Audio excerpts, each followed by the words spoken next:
देखिए, हमारे ज़िले रीवा और संभाग में और साथ में पूरे प्रदेश में किसानों को खाद को लेकर के काफ़ी दिक्कत का सामना करना पड़ता है। विशेष वर्तमान में जो डीएपी है, जिसे 1846 के रेशियो से जाना जाता है, वो खाद बिल्कुल यहाँ पर उपलब्ध नहीं है। यहाँ रीवा की कई समितियों में दिक्कतें आ रही हैं।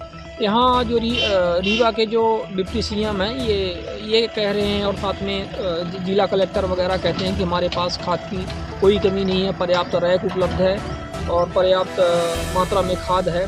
लेकिन हालात यह हैं कि समितियों में यदि आज की डेट में जाकर के देख लिया जाए तो जितनी खाद होनी चाहिए किसानों को, उसकी 1/4 खाद भी अभी तक उपलब्ध नहीं हो पाई है रबी की। और रबी का आप समझ सकते हैं कि इस समय पीक सीजन चल रहा है बुआई का। खेत सभी बन गए हैं, लोग उसमें पलेबा लगा कर के फुर्सत हो गए हैं, सिर्फ खाद का इंतज़ार कर रहे हैं। किसानों की ये दुर्दशा, ये जो वर्तमान हमारी मध्य प्रदेश की भाजपा सरकार है, इसके कार्यकाल में दुर्दशा हो रही है। ये सिर्फ आश्वासन देते हैं और आश्वासन के अतिरिक्त इनके पास कुछ नहीं है किसानों को देने के लिए। और जो खाद की समस्या है, ये बेहद चिंतनीय बात है। और यदि किसान अपनी फसल नहीं बो पाएगा समय पर, उसकी उपज नहीं होगी, तो फिर ये जो समितियों में खाद्यान्न पीडीएस स्कीम सारी चीज़ें ये जो सरकार मुफ्त में वितरित कर रही है, तो इसका भी भरपाई ये कहाँ से करेगी, इनको भी ये सोचना चाहिए। तो किसानों का निरंतर शोषण हो रहा है और इनको उचित मूल्य भी नहीं मिल पा रहा है। इनकी फसलों का,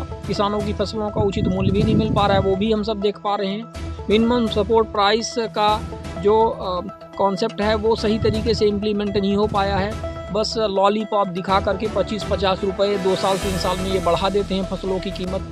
खाद की स्थिति आप देख रहे हैं, तो हमें लगता है कि जो मध्य प्रदेश सरकार है इस समय, वो पूरी तरह से निरंकुश किस्म की हो गई है, जिनको कोई फ़र्क नहीं पड़ता है कि कहाँ कौन आवाज़ कर रहा है, कहाँ क्या दिक्कतें हो रही हैं। लोग हल्ला कर रहे हैं, चिल्ला रहे हैं, त्राही कर रहे हैं, लेकिन उनको इनकी समस्याओं से कोई लेना देना नहीं है।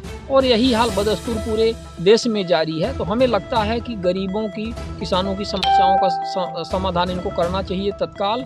और जो भी खाद की समस्या हमारे पूरे जिला सहित पूरे प्रदेश में इस समय बनी हुई है, वो तत्काल निराकरण किया जाना चाहिए।